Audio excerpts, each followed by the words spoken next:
तो rounding permit क्या है? Rounding permit will allow you to round the figures. If some value is in decimal, it will allow you to keep it in the round figure. Like 1.5 पैसा है, तो either we will keep as 1 rupees or 2 rupees. ये mainly कहाँ पे use होता है? Mainly use होता है टैक्स के सिनेरियो में. टैक्स कभी भी जो है वो रुपीज में, पॉइंट में नहीं रहता है. या तो वो अपर लिमिट में रहे, हम उसको राउंड कर देंगे, या लोअर लिमिट में हम उसको राउंड कर देंगे. एक्स कभी भी डेसिमल में नहीं रहता है. Is it okay? Order quantity one, I think ये भी हम लास्ट सेशन में कवर किए थे. ऑर्डर क्वांटिटी वन कब रखेंगे? सपोज मेरे पास मैन्युफैक्चरिंग पावर बहुत कम है, ठीक है, और डिमांड ज्यादा है. जैसे एप्पल का फोन जब भी लॉन्च होता है तो लोग इंतजार करते हैं कि कब सेल स्टार्ट होगा, और विद इन 10 मिनट सारा मोबाइल बिक जाता है. Thousands of mobile they start selling on the, like सब, दे जब भी जैसे ही स्टार्ट करते हैं 10 मिनट के अंदर उनका सारा सेल आउट हो जाता है. तो उस सिनेरियो में क्या करते हैं, वो अलाउ, वो एक आदमी को 10 मोबाइल नहीं खरीदने देते हैं. अगर ऐसे करेगा तो क्या हो जाएगा, काला बाजारी शुरू हो जाएगा कि एक ही आदमी 10 मोबाइल खरीद लिया फिर उसको बेच रहा, 100 मोबाइल खरीद लिया फिर बेच रहा. तो वो क्या करता है, ऑर्डर क्वांटिटी को लिमिट कर देता है. Order quantity equal to 1. तो इसमें क्या होगा, सिस्टम एक से ज्यादा क्वांटिटी एक्सेप्ट ही नहीं करे, ऑलवेज एक ही क्वांटिटी एक्सेप्ट करेगा. क्लियर है? नेक्स्ट आता है स्टेटस प्रोफाइल. जहां पे भी स्टेटस प्रोफाइल आएगा वहां पे क्या है, वो है अप्रूवल प्रोसेस. जब भी हम सेल्स ऑर्डर बना रहे हैं तो क्या हम डायरेक्ट उसको फर्दर प्रोसेस कर सकते हैं, और वी रिक्वायर्ड अप्रूवल प्रोसेस कि जब भी सेल्स ऑर्डर हमारा बने वो ब्लॉक पे चला जाए, कोई एक ऑथराइज्ड पर्सन उसको जा करके स्टेटस चेंज करे, अनब्लॉक करे, और तब वो फर्दर प्रोसेस हम करें. तो ये कहाँ से पॉसिबल है? वो पॉसिबल है स्टेटस प्रोफाइल से. इसका टी कोड है SHD 0. बट इसमें हम क्या करेंगे, ये एक बिग प्रोसेस है, इसको हम लोग कवर नहीं करेंगे.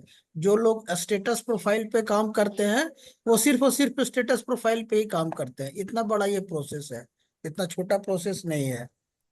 ठीक है. नेक्स्ट आता है क्रिएट पीओ. क्रिएट पीओ में क्या होता है, अगर हम चाहते हैं कि पीओ हमारा ऑटोमेटिक क्रिएट हो, पीओ कहाँ पे क्रिएट होता है? पीओ कहाँ कहाँ पे क्रिएट होता है?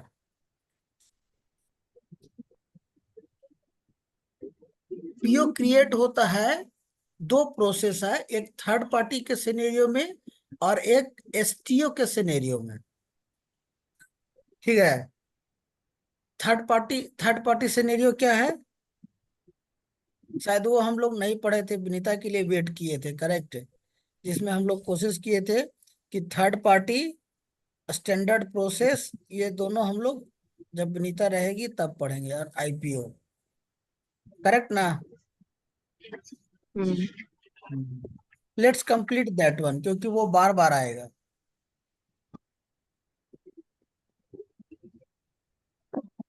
ये है, इस प्रोसेस का नाम है IPO, individual purchase order business process. ठीक है. पहले कोई भी प्रोसेस जानने से पहले स्टैंडर्ड प्रोसेस क्या है, ओटीसी का स्टैंडर्ड प्रोसेस क्या है, कोई बता सकता है?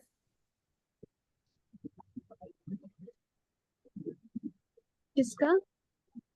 स्टैंडर्ड ओटीसी जो हम लोग किस कौन सा क्या पढ़ रहे हैं? हम लोग क्या पढ़ रहे हैं? हम लोग एसएपी का एसडी मॉड्यूल पढ़ रहे हैं. एसडी मॉड्यूल को और क्या नाम से जानते हैं? O2C के नाम से जानते हैं, या तो OTC या O2C.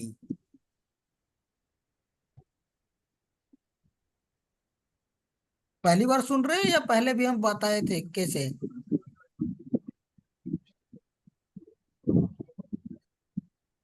हाँ। याद याद तो नहीं है। बट पहले भी हम बहुत बार बता चुके हैं। ऑर्डर टू कस्टमर ना ऐसे कुछ। Order to cash. कैश, हाँ।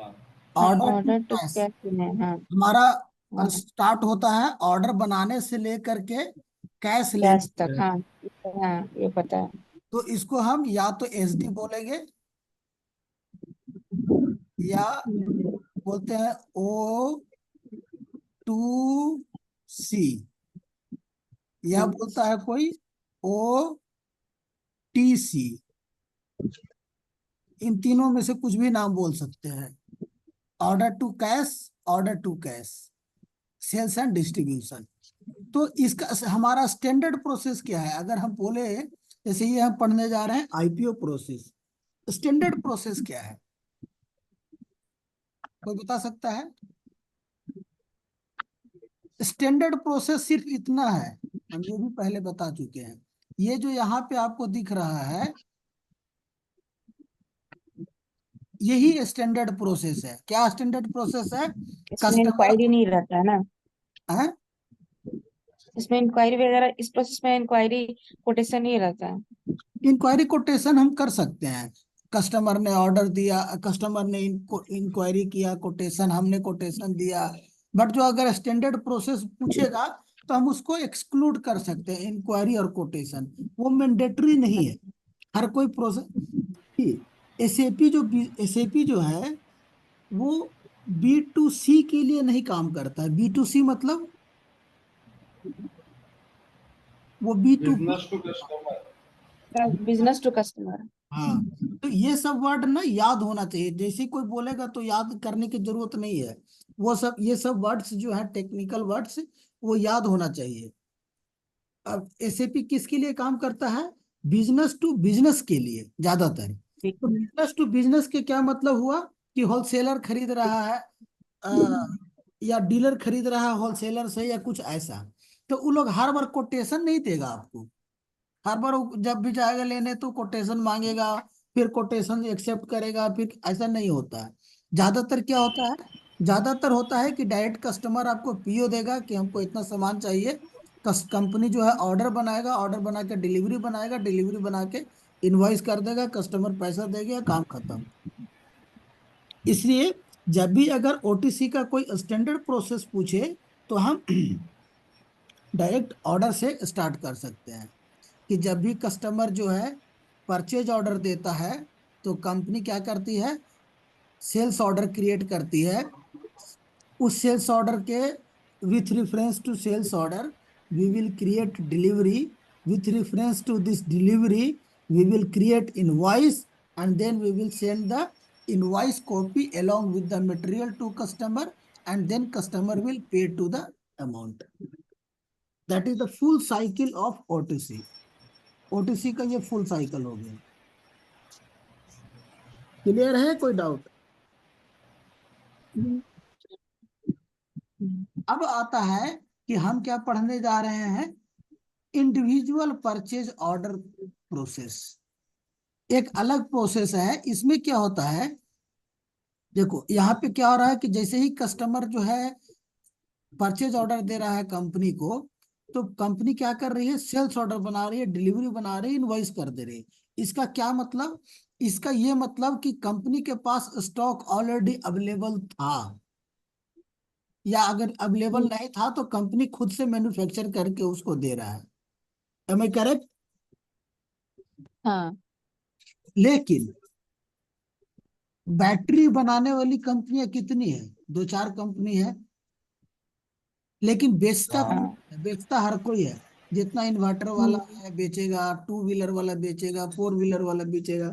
ऐसे भी दुकान बहुत सारा रहता है जो बैटरी बेचती है। वो कैसे बेचेगी? वो क्या करती है, जैसे ही थर्ड पार्टी से लेके परचेज ऑर्डर देखते दिया, हैं। जैसे ही कस्टमर परचेज ऑर्डर दिया किसको? कंपनी को। तो कंपनी क्या करेगी? कंपनी ये डिलीवरी नहीं बनाएगी। अब वो इस प्रोसेस में आ जाएगी, 2 नंबर पे देख लो। कंपनी क्या करेगी? पीआर बनाएगी। पीआर का फुल फॉर्म क्या है? Purchase requisition. Purchase order. Purchase requisition बनाएगी, रिक्विजिशन। ठीक है। ये परचेज रिक्विजिशन क्या, फिर क्या करेंगे, कंपनी परचेज रिक्विजिशन को कन्वर्ट करेगी परचेज ऑर्डर में। कंपनी, कस्टमर दिया परचेज ऑर्डर कंपनी को, और फिर कंपनी दे रहा परचेज ऑर्डर किसको, वेंडर को। कौन वेंडर, या तो जो मैन्युफैक्चर कर रहा है या जो अरेंज कर रहा है। इस केस में क्या हो रहा है, कंपनी अपने में से मैन्युफैक्चर नहीं कर रहा, तब क्या करेगा, वो किसी से खरीदेगा, है ना, और खरीद के बेचेगा। तो उस केस में क्या करेगा कि कस्टमर दिया पीओ कंपनी को, और कंपनी देगा पीओ वेंडर को। कंसेप्ट समझ में आ रहा है। तो क्या कर रहा है, कस्टमर दिया परचेज ऑर्डर कंपनी को, कंपनी दिया, पहले बनाता है पीआर, फिर बनाते हैं पीओ। वो पीआर किस लिए बनाते हैं, एक reference. Purchase requisition. Purchase requisition क्यों क्रिएट करते हैं, डायरेक्ट पीओ नहीं क्रिएट कर देते हैं, तो एक रेफरेंस रहता है कि हमारा जो परचेज ऑर्डर है किस ऑर्डर, किस कस्टमर के लिए है, इसका लिंकेज के लिए हम क्या बनाते हैं, पीआर बनाते हैं, परचेज रिक्विजिशन। इसका जरूरी नहीं है, लेकिन सिर्फ लिंकेज के लिए हम पीआर बनाते हैं, परचेज रिक्विजिशन। परचेज रिक्विजिशन को हम क्या करेंगे, परचेज ऑर्डर में कन्वर्ट करेंगे, और वो परचेज ऑर्डर हम किसको देंगे, वेंडर को देंगे। ठीक है। अब वेंडर क्या करेगा, वेंडर डिलीवरी क्रिएट करेगा, और किसको वेंडर दे रहा है, वेंडर दे देगा कंपनी को। ये डिलीवरी क्रिएट करके क्या करेगा, डिलीवरी क्रिएट करके देगा कंपनी को। ठीक है। ये फिर कंपनी क्या करेगा, उस डिलीवरी को, जो यहाँ से वेंडर ने जो डिलीवरी दिया, वो या तो सेम पैकेज में या उस पर कुछ मॉडिफिकेशन करके, ठीक है, ये भी हो सकता है कि सपोज हम यूपीएस बनाते हैं, ठीक है, हम एक यूपीएस के कंपनी है, तो यूपीएस के कंपनी में क्या हुआ, जैसे ही हमको ऑर्डर मिला, हम क्या करेंगे, एक पीआर बनाएंगे बैटरी के लिए। हमारे पास यूपीएस तो है, लेकिन बैटरी हम नहीं बनाते हैं, तो हम पीआर पीओ दिए बैटरी वाले कंपनी को। बैटरी वाला कंपनी क्या किया, बैटरी हमको दिया, फिर उस बैटरी को हम यूपीएस में इंस्टॉल करके और डिलीवरी और इनवॉइस क्रिएट कर देंगे। फिर यहाँ पे वही सिंपल स्टैंडर्ड प्रोसेस आ गया। एक्स्ट्रा सिर्फ क्या जुट गया, ये वाला चीज एक्स्ट्रा जुट गया कि मटेरियल मेरे पास नहीं था, तो हमने क्या किया, कंपनी ने क्या किया, पीआर बनाया, पीआर को पीओ बनाया, पीओ वेंडर को दिया, वेंडर डिलीवरी किया कंपनी को, फिर कंपनी डिलीवरी इनवॉइस किया कस्टमर को। कोई डाउट, नहीं नहीं। अच्छा। अब यहाँ पे देखो, ये दो सिनेरियो लिखा हुआ है, 5 और 6, मीरो एंड मीगो। ये क्या होता है कि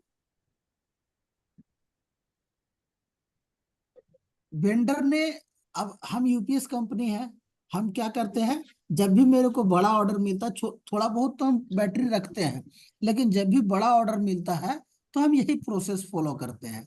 और मेरे को हर दिन में 2 बड़ा ऑर्डर मिलता है, तो हर यानी हर दिन हम वेंडर को दे रहे हैं 2 पीओ। ठीक है, वेंडर को दिए 2 पीओ। ये वेंडर क्या किया, ये वेंडर यहाँ पे हमको बैटरी दे दिया हर बार, तो इसको पैसा कैसे दे रहा है वेंडर को, हम जब भी इसको दे रहे हैं तब ये पैसा मांगेगा। एक तो ये सिनेरियो है। दूसरा सिनेरियो क्या है कि वेंडर तो सामान दे रहा है, और सामान के साथ साथ क्या कर रहा है, वो अपना इनवॉइस भी देगा।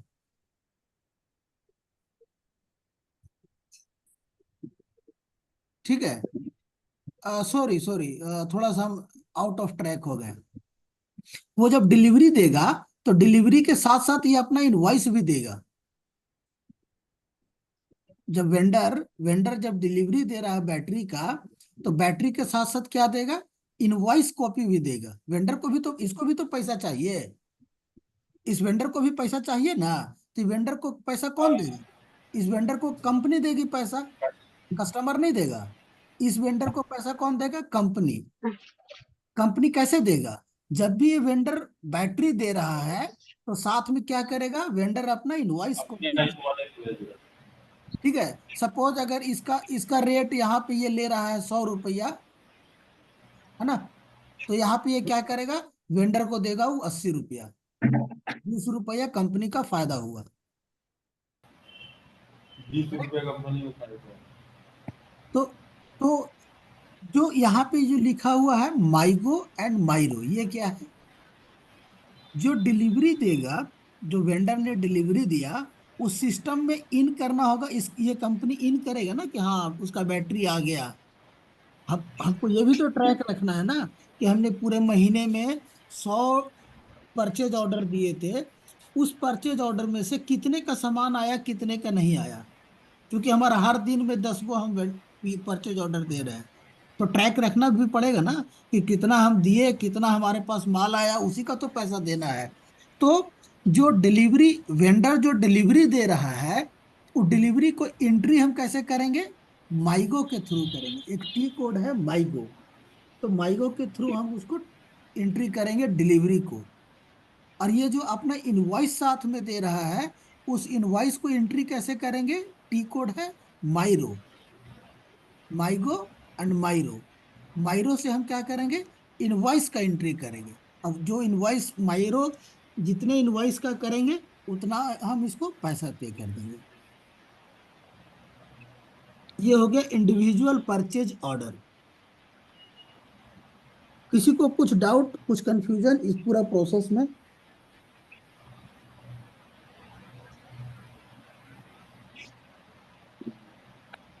नहीं? गुड। नहीं। कुछ बोल रहे थे?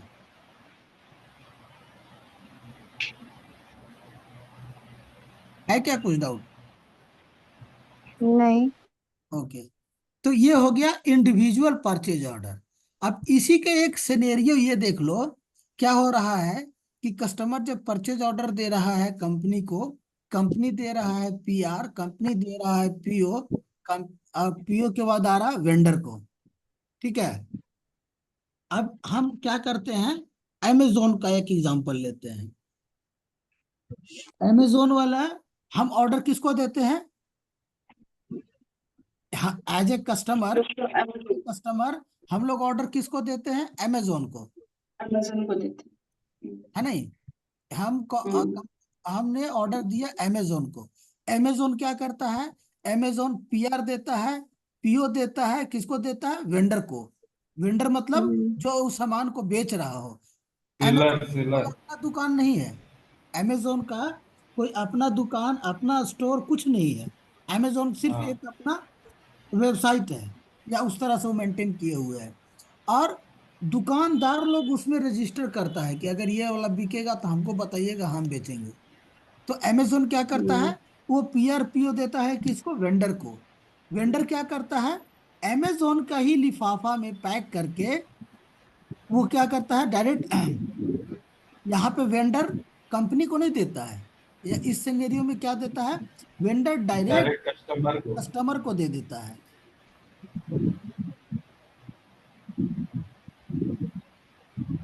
करेक्ट ना? हाँ हाँ। हाँ। तो इस सिनेरियो में जो क्या हो रहा है, वेंडर कंपनी को सामान जब देगा तो उसका प्रोसेस क्या कहलाएगा? Individual purchase order. लेकिन अगर वेंडर सामान डायरेक्ट कस्टमर को दे रहा है, तो इस प्रोसेस को हम बोलेंगे टीएचपी, थर्ड पार्टी प्रोसेस। ये क्या हो गया? थर्ड पार्टी प्रोसेस हो गया, जहां पे वेंडर जो गुड्स है वो डायरेक्ट कस्टमर को दे रहा है, ना कि कंपनी को दे रहा है। इसमें हम बोलेंगे ये थर्ड पार्टी प्रोसेस। क्लियर है? हम्म। अब देखो थर्ड पार्टी हाँ। प्रोसेस में कुछ कमियां हैं। जैसे अमेजोन का तो चलो ठीक है, हम वापस आते हैं अपना यूपीएस के कंपनी पे। यूपीएस कंपनी में क्या होता है कि हम यूपीएस बनाते हैं, हम यूपीएस बना रहे हैं, और क्या कर रहे हैं, बैटरी हम किसी दूसरे से खरीद रहे हैं। ठीक है। एक कंपनी है, एक कोई बड़ी कंपनी है टीसीएस जैसी, उसको उसका डेटा सेंटर 50 जगह पे है ना? वो क्या करेगा? वो हमसे बोलेगा कि हमको यूपीएस खरीदना है, तो हम यूपीएस उसको मान लो कि 1 लाख रुपए पर पीस के हिसाब से दे रहे हैं। बैटरी के साथ। उसमें हम उसको बता रहे हैं कि 70,000 हमारा यूपीएस का है और 30,000 हमारा बैटरी का है। हम क्या कर रहे हैं, बैटरी डायरेक्ट हम बोल रहे हैं वेंडर को कि तुम टीसीएस को पहुंचा दो। बैटरी वाला देख रहा है कि हम उसको दे रहे हैं मान लो 20 रुपए का, बैटरी वाला दे रहा है 20 रुपए का, और ये यूपीएस वाली कंपनी उसको कितना में बेच रहा है, 30 रुपया में बेच रहा है। करेक्ट ना। हाँ अब टीसीएस जैसी बड़ी कंपनी है, मतलब उसके पास एक ऑर्डर नहीं रहेगा, उसके पास हर महीने 10 ऑर्डर है। तो वो क्या करेगा, ये बैटरी वाला वेंडर, बैटरी वाला कंपनी क्या करेगा, बोले सर आप 70 रुपए का यूपीएस वहां से खरीद लो, और आप जो बैटरी 30 रुपए का खरीदते हो हम आपको 22 रुपया में दे देंगे। इस बैटरी वाला वेंडर को भी फायदा हो गया, 20 का जगह पे 22 रुपए में मिल रहा है, और इसको भी फायदा हो गया, सॉरी टीसीएस को भी फायदा हो गया कि 30 के जगह पे 22 रुपए में फायदा मिल रहा है। तो घाटा किसको हो गया, घाटा हो गया इस कंपनी को, कि कंपनी बना बनाया कस्टमर इन दोनों को बता दिया कि आपस में बात हो गया, इसलिए इसका कंपनी का घाटा हो गया। करेक्ट। तो इसलिए कभी कभी थर्ड पार्टी प्रोसेस हम नहीं करते हैं, और उस सिनेरियो में क्या मतलब, इसको हम बोलेंगे कि इंडिविजुअल प्रोसेस। इस केस में हम इसको क्या बोलेंगे, बैक थर्ड पार्टी से, थर्ड पार्टी प्रोसेस का डिसएडवांटेज, कि डिसएडवांटेज क्या है। तो थर्ड पार्टी एडवांटेज ये है कि वेंडर डायरेक्ट कस्टमर को दे रहा है, कंपनी को कुछ नहीं करना पड़ा, खाली पेपर इधर उधर दे दो और पैसा मिल गया। ये तो हो गया एडवांटेज। डिसएडवांटेज क्या हो गया, डिसएडवांटेज हो गया कि ये कस्टमर और वेंडर अगर आपस में बात कर लिया, क्योंकि हम डायरेक्ट दे रहे हैं, बोल रहे हैं ना यहाँ भेज, कंपनी को साइड कर दिया। तो क्या होगा कि कंपनी को असाइड कर देगा और दोनों वापस, उसका कंपनी का बिजनेस डाउन हो सकता है। हम्म, ये हो गया इसका डिसएडवांटेज थर्ड पार्टी का। बट हम्म, प्रोसेस क्या है, एज ए प्रोसेस वाइज ये भी, जब भी कस्टमर परचेज ऑर्डर दे रहा है कंपनी को, कंपनी पीआर दे रही, बना रही है, पीआर को पीओ में कन्वर्ट करेगी, पीओ देगी वेंडर को, और वेंडर जो है गुड्स डिलीवर करेगा कस्टमर को। ठीक है। तो अगर वेंडर डायरेक्ट कस्टमर को दे रहा है तो उस प्रोसेस हम को क्या क्या बोलेंगे, थर्ड पार्टी बोलेंगे। और वेंडर अगर डायरेक्ट सामान दे रहा है फिर से कंपनी को, और कंपनी डिलीवरी इनवॉइस कर रही है, तो उसको हम आईपीओ बोलेंगे। कोई डाउट।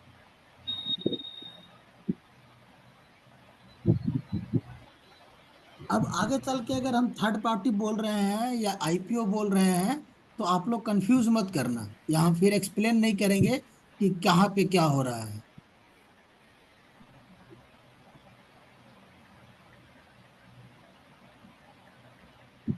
ये इंडिविजुअल परचेज ऑर्डर हो गया।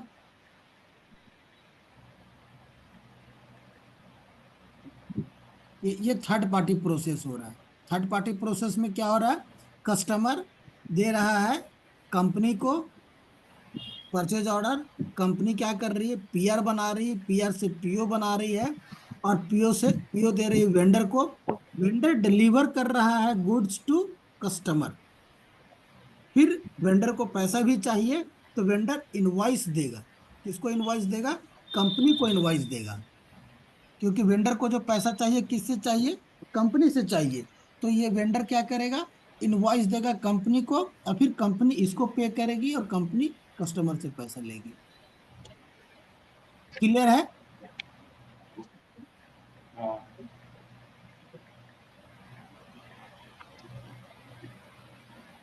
ये यहाँ पे क्या है, जब इनवॉइस को एंट्री करने के लिए हम क्या करते हैं, माइरो करते हैं, और इन्वेंट्री डिलीवरी को एंट्री करने के लिए हम क्या करते हैं, माइगो करते हैं, है ना, माइरो एंड माइगो। तो इस केस में माइगो कहाँ पे हो रहा है, थर्ड पार्टी के केस में माइगो कहाँ पे हो रहा है, थर्ड पार्टी के केस में माइगो की जरूरत नहीं है, क्योंकि माइगो हम डिलीवरी एंट्री करने के लिए लेते हैं, डिलीवरी तो डायरेक्ट कस्टमर को दे रहा है ना। माइगो सिर्फ हम्म, इसमें जरूरत है, आईपीओ में जरूरत है, जहां पे डिलीवरी कंपनी को हो रही है और कंपनी आगे कस्टमर को दे रही है। थर्ड पार्टी जो है दो तरह का होता है, with shipping notification and without shipping notification. With shipping notification and without shipping notification, ये क्या होता है? जैसे हम, क्या होता है, दिन में हम 10 परचेज ऑर्डर दे रहे हैं वेंडर को, और ये 10 जो है ये अपना अलग अलग कस्टमर को दे दे रहा है। तो कंपनी को कैसे पता चलेगा कि वेंडर ने सामान दिया या नहीं दिया? वो कैसे करेगा? Shipping notification. मतलब क्या है कि जैसे ही यहाँ से ही भेजा तो एक नोटिफिकेशन कंपनी को भी दे देगा कि हाँ, इसका ये वाला कस्टमर का हम सामान डिलीवर कर दे रहे हैं। तो वो जो डिलीवरी का जो नोटिफिकेशन भेजा उसको हम क्या बोलते हैं? With ship notification. और विदाउट शिपिंग नोटिफिकेशन मतलब वो नोटिफिकेशन ना भेज करके डायरेक्ट इनवॉइस भेज रहा है। ठीक है। स्टैंडर्ड प्रोसेस क्या है? जैसे हमारे पास ये दो हो गया, तो स्टैंडर्ड प्रोसेस क्या है? स्टैंडर्ड प्रोसेस है विदाउट शिपिंग नोटिफिकेशन, मतलब हम नोटिफिकेशन ना भेज करके डायरेक्ट इनवॉइस ये हर बार भेजते जाएगा। वो हो गया हमारा विदाउट शिपिंग नोटिफिकेशन। हम्म, ठीक है। जब हमारा विदाउट शिपिंग नोटिफिकेशन रहेगा तो एक होता है बिलिंग रेलिवेंस। बिलिंग रेलिवेंस हम लोग पढ़ चुके हैं। बिलिंग रेलिवेंस क्या होता है? बिलिंग रेलिवेंस बताता है कि बिलिंग हमको किसके रेलिवेंस में करना है। मतलब अगर हम ऑर्डर के रेफरेंस में करना है कि डिलीवरी के रेफरेंस में करना है। अगर ये थर्ड पार्टी है, आईपीओ है, तो उसका भी रेलिवेंस अलग हो जाता है। अगर ये विदाउट शिपिंग नोटिफिकेशन है, मतलब इनवॉइस आ रहा है, तो उसमें रेलिवेंस, बिलिंग रेलिवेंस एफ हो जाएगा। अगर ये विथ शिपिंग नोटिफिकेशन है तो बिलिंग रेलिवेंस जी हो जाएगा। तो हमको जो यहाँ पे याद करना है वो सिर्फ ये याद करना है कि बिलिंग रेलिवेंस क्या होता है, व्हाट इज बिलिंग रेलिवेंस। तो बिलिंग रेलिवेंस क्या होता है? Billing relevance will control we are going to bill with what, और what reference we are going to bill, whether with reference to order और with reference to delivery. सिर्फ यही हमको याद करना है। आगे हम एफ एंड जी आगे पढ़ेंगे, जब हम थर्ड पार्टी स्पेशली पढ़ेंगे तब। वही बिलिंग रेलिवेंस एफ एंड जी यहाँ पे बता रहा है। डी हम रखेंगे अगर परफॉर्मा इनवॉइस हमको बिल नहीं करना है। जैसे हम सपोज दे रहे हैं, क्या दे रहे हैं? सैंपल दे रहे हैं, सैंपल सिनेरियो में दे रहे हैं सिर्फ चेक करने के लिए कि आप सैंपल ले जाओ। जैसे दवा देता है ना, एमआर लोग आता है तो कुछ सैंपल फ्री में देता है। तो उसको कंपनी में कैसे एडजस्ट करेगा? कंपनी में कहीं तो लिखना है ना उसको। तो उसका क्या कर देगा? बिलिंग रेलिवेंस डी कर देगा। तो सिस्टम समझ जाएगा कि इसको हम परफॉर्मा इनवॉइस जनरेट करना है, इसको हम ओरिजिनल इनवॉइस नहीं जनरेट करने जा रहे हैं।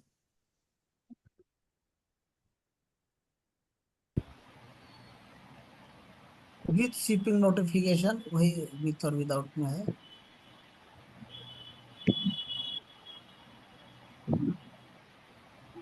ये सब पढ़ लिए थे।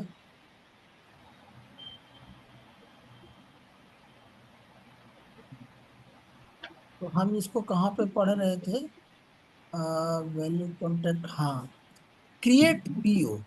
अगर जो हम थर्ड पार्टी सिनेरियो में पीआर जनरेट कर रहे हैं ना, हम्म, पीआर जनरेट कर रहे हैं और फिर पीओ कन्वर्ट कर रहे हैं। अगर हम चाहते हैं कि सिस्टम से जब पीआर हम ऑटो, पीआर जो है ऑटोमेटिक क्रिएट होता है सिस्टम से। जैसे ही हम थर्ड पार्टी का ऑर्डर टाइप डालेंगे, वो मटेरियल डालेंगे, ठीक है, जिसमें हमको थर्ड पार्टी का हमने सेटिंग कर रखा है, तो जैसे ही हम ऑर्डर बनाएंगे ऑटोमेटिक पीआर जनरेट हो जाएगा। फिर उस पीआर को मैन्युअली कोई एक डाउनलोड कर करके और क्या करते हैं, हम पीओ में कन्वर्ट करते हैं, और फिर वो पीओ वेंडर को देंगे। जैसे हम पीआर जनरेट हुआ किसी बैटरी के लिए, बैटरी सपोज हम ऑर्डर दिए, उसका पीआर जनरेट हो गया। अब हम चेक करेंगे कि उस दिन कौन हमको सस्ता बैटरी दे रहा है, कौन हमको ऐसा बैटरी दे रहा है जिसमें हमको मार्जिन ज्यादा मिले। जो अच्छा बैटरी देगा, जो सस्ता देगा, हम उसको पीओ देंगे। करेक्ट ना? लेकिन अगर हम क्या हाँ। चाहते हैं कि हमको हर बार चेक करने की जरूरत ना हो, जब भी पीआर बने, ऑटोमेटिक हमारा पीआर पीओ बन जाए। जो अभी हम क्या बोले कि पीआर ऑटोमेटिक जनरेट होता है। पीआर, अब पीआर को क्या करता है, हम पीओ में कन्वर्ट करते हैं। लेकिन हम क्या चाहते हैं कि मेरा पीओ भी ऑटोमेटिक बन जाए। तो क्या करेंगे, हम इस चेक बॉक्स को क्लिक कर देंगे। जब इस चेक बॉक्स को क्लिक करेंगे तो पीओ भी जन ऑटोमेटिक क्रिएट हो जाएगा। हम ये सब जो पढ़ रहे हैं, कहाँ से पढ़ रहे हैं, किस चीज का पढ़ रहे हैं, कोई बता सकता है? ये हम्म। अब क्या पढ़ रहे हैं ये सब, कहाँ है ये सब फील्ड? टाइम। है, लो यही भूला गया। ये आइटम कैटेगरी है। आइटम कैटेगरी में है, आइटम कैटेगरी हम लोग पढ़ रहे हैं। ऐसे भूल जाएगा तो हो गया छुट्टी। क्या पढ़ रहे हैं वही खत्म हो गया। कहाँ गया, सिटी में आ गया ये तो।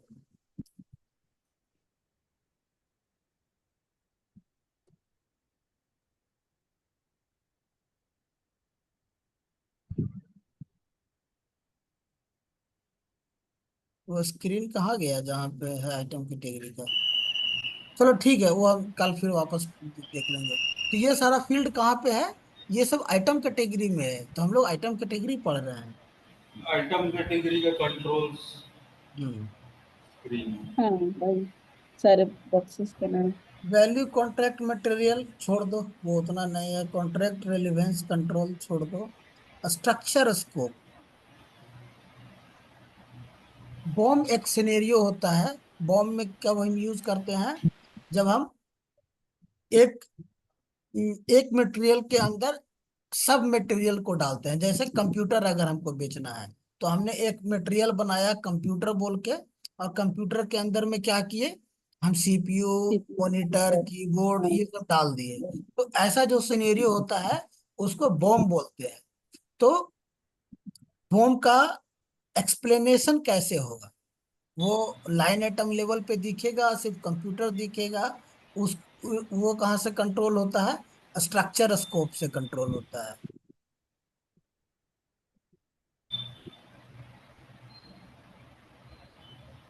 कुछ कुछ डिफरेंट डिफरेंट टाइप का आइटम कैटेगरी है।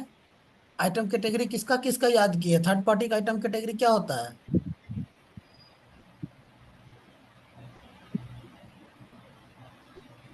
थर्ड पार्टी का आइटम कैटेगरी हम बोले थे ना कि हम आगे चल करके ऐसे ही पूछेंगे। ये देखो अलग अलग ये, अब जैसे ये टी ए क्यू बोल रहा है, अगर आपको ये पता नहीं रहेगा कि ये टी ए क्यू किसका है, तो आप इसमें डिफरेंस नहीं समझ पाओगे। T A Q, T A P, वो सब जब आप पढ़ोगे तभी समझ में आएगा। ये एल टू एन किसके लिए है, G to N, L to N credit memo के लिए। तो क्रेडिट मेमो में बिलिंग रेलिवेंस क्या होगा इसका? L2N तो डेबिट मेमो का है। L to N debit memo का है, ठीक है। एल हाँ, G2N क्रेडिट मेमो है। तो जी टू एन और एल टू एन दोनों के सिनेरियो में सेम ही रहेगा। बिलिंग रेलिवेंस सी रहेगा। और टैन, टैन मतलब क्या हो गया, स्टैंडर्ड हमारा ओ आर, है ना। इसमें बिलिंग रेलिवेंस क्या हो गया, ए हो गया। बिलिंग ये हो रेलिवेंस गया। मतलब हम किसके रेलिवेंस में बिल कर रहे हैं। ए मतलब हो जाएगा इसमें डिलीवरी, ए अगर हम लिख रहे हैं तो डिलीवरी, बी मतलब इनवॉइस, ऐसे करके। और अगर तास कहीं पे होगा, जैसे यहाँ पे तास है, तास में बिलिंग रेलिवेंस ई और एफ रहेगा। ये देखो, बिलिंग रेलिवेंस एफ लिखे हो, एफ सॉरी, एफ और जी रहता है। या तो एफ स्टैंडर्ड में एफ रहेगा, नहीं तो हम उसको जी भी कर सकते हैं। तो ये सारा डिफरेंस दिया हुआ है कि किसमें क्या है। स्ट्रक्चर स्कोप में, स्ट्रक्चर स्कोप जो है स्टैंडर्ड आइटम कैटेगरी का यही अनचेक रहता है। है, ब्लैंक रहेगा। और अगर हम टी ए क्यू दे रहे हैं, टी ए क्यू किसका है, मटेरियल डिटर्मिनेशन का है, तो हम उसमें ए रहेगा। तो ऐसे करके ये डिफरेंस बताया हुआ है समझने के लिए, कि आपको यूज समझना है कि किसमें क्या यूज हो रहा है। आप इसको खुद से देखना, जो नहीं समझ में आएगा उसमें बताना। क्योंकि जब तक याद नहीं करोगे ये कुछ नहीं समझ में आएगा कि ये क्या है। ये कुछ क्वेश्चंस हैं जो ऑलरेडी आई थिंक हमने कवर कर ही लिया होगा। क्वेश्चन आंसर आप लोग खुद से करना, अगर नहीं समझ में आएगा तो फिर आप पूछना, बताएंगे आगे। आइटम कैटेगरी डिटर्मिनेशन, अभी तो आइटम कैटेगरी का कंट्रोल हम लोग पढ़ लिए, अब क्या पढ़ेंगे, उसका डिटर्मिनेशन कि कैसे डिटरमाइन होता है सेल्स ऑर्डर में, आइटम कैटेगरी कैसे आता है। बट ये हम लोग कल के सेशन में पढ़ेंगे, आज सिर्फ 2 ही मिनट बाकी है। ठीक है। ठीक है। Okay, bye bye. विनीता, अगर लास्ट वाला सेशन तुम देखी थी? हाँ देखे थे। ठीक है, ठीक, चलो बाय। ठीक है। ठीक है।